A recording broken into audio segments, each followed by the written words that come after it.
March 14, 2025. Waterfall and the filter's on. Everything's still a little rough. Still got the greenhouse up because it's still some chilly days coming, but shouldn't be any more deep freeze.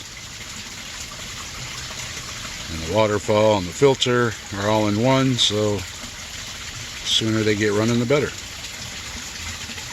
Fed the fish, they're all out. Looks like everybody did alright through the winter.